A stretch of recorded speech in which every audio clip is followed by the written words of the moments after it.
Welcome back to Good Day. A recent story on CBS News found kids have other reasons other than physical for not wanting to go to school, like fear or anxiety. Other mental health reasons keeping kids from school include bullying, not fitting in, worrying about a test, or having to speak in public. So how do you prepare your child emotionally for another school year? Clinical psychologist Dr. Andrea Mata has some ideas. Thanks for being here today. Thanks for having me. It's always a joy. Absolutely. Yeah, I was just talking to Kaylee at the beginning of the show about how my daughter went back to school on Friday, and she was very excited, which is great for us. She so far still loves school, and we want to keep that going.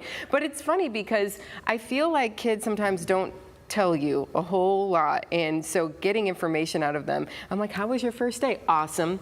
Okay, well, what made it awesome? I don't know. Did you make friends? I don't remember their names.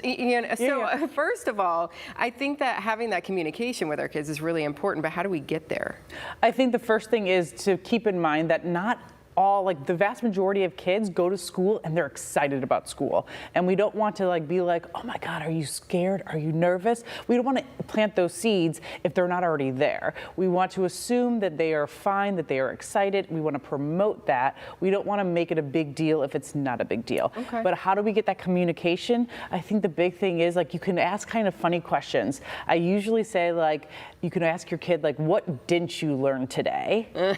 And they're they kind of look at you and they're like, what? What do you mean, what didn't I learn today? And you can be like, did you learn to fly like Superman today? And they're like, no. And I'm like, okay, well then you didn't learn. And then I think that starts the ball rolling for them to actually have more open communication and start to give you the things of what are their friends' names and what did they do and who's their favorite teacher and those kind of things. Oh, okay. I like that. I never would have thought about that. So great tip. But maybe the young ones who are just starting, and I think parents struggle with this too, and sending their kids off to school. How do we get the kindergartners ready?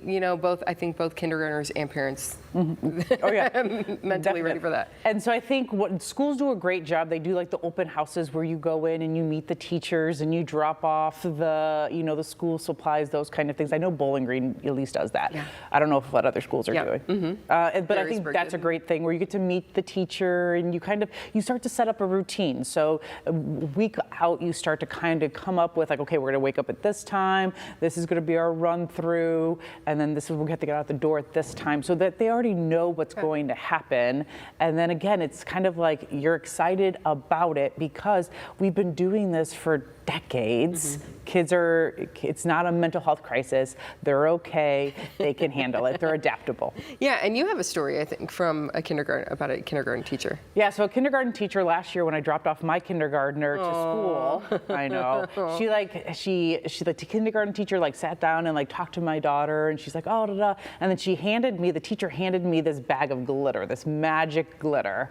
Oh, and well, good for your kid, but not maybe for you. Right, and so the magic glitter, and the teacher was like, oh, she might be nervous, she might be scared, so what you're gonna do is you're gonna read her this poem, and it was a nice poem, and then you're gonna put it underneath her pillow because it's gonna take all of her worries away. And I looked at her and I was like, as a clinical psychologist, I'm like, oh. And I have to do it because now my kid's like, oh, glitter. And I don't want my kid to be the only kid that didn't do the magical glitter. But inside I was like, why are we making it a big deal than it needs to be? My kid wasn't nervous. She wasn't worried. She was excited to start school. Okay. And so we just kind of went along with that. But the heart was in the right place. The heart is in the right place, absolutely. So, and I think as we go into a school year, maybe we're just kind of well, we'll see what happens, huh? I love that phrasing. Yeah. So that's something that I've worked with my clients recently on because as they transition back to school, I'm like, let's just see what happens. Instead of going in with preconceived notions that it's going to be terrible, it's going to be awful, we're going to get bullied, they're going to have terrible teachers, all of the things. Let's just see what happens and go from there, and then problem solve and help them problem solve, develop those problem solving skills, master those problem solving skills if problems occur. But let's not, I heard a phrase recently, let's not borrow trouble. Ooh, I like that one too.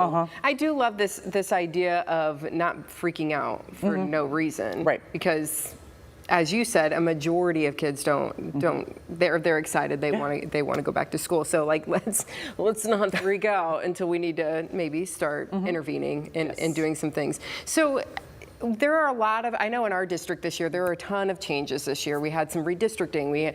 We lost busing this year. We got a new principal. How do you help kids adapt to that change, or let them know that they can adapt pretty easily to that change? I think you support them and you say, okay, these are the changes, these are expectations, and you want to tailor it to their age. You don't want to like tell a 5-year-old all of these things, because it doesn't really matter. It's not going to impact them.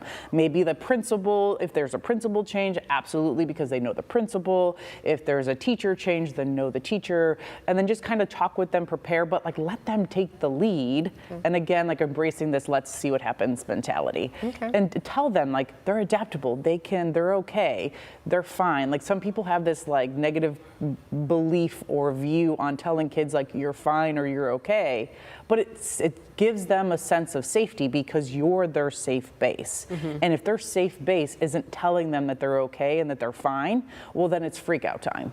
And so we don't want to freak them out. Be their safe base and tell them it's okay. It's okay. You're fine. It's fine. See, I like that I can do that, because I do feel like there was a period of time where it was like, no, like, don't tell them that everything is right. I'm like, okay. How do you be there for them? Like, validate their feelings, I guess, or, you know, validate what they're going through and experiencing, but also being like, you're fine. Yeah. You're a strong kid. Like, yeah.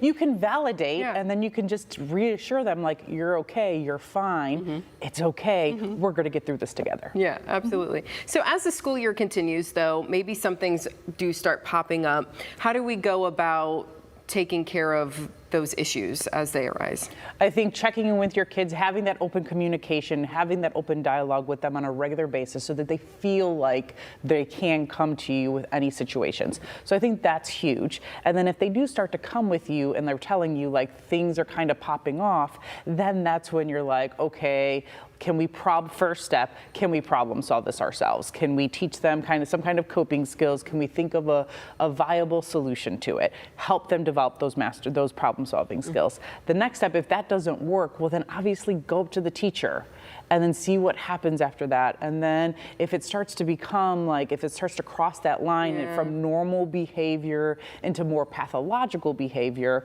like it's starting to get into their way of their academics, they're not performing at their potential or where they usually are at, or they're like socially or they emotionally kind of upcharged, then maybe start to consider, do we need some outside assistance with that? Okay, yeah, so but everything's fine. We're gonna have a great year. Yeah, exactly. No reason to think otherwise, really. If your kid is in a good mood and they're excited about it, then be in a good mood and be excited about it. Yeah, very good. Thank you so much for being here today. Have a good school year for you guys too. Thank you. There's more, always live, always fresh. Good day coming up. Thank you for making us part of your Monday. We'll be right back.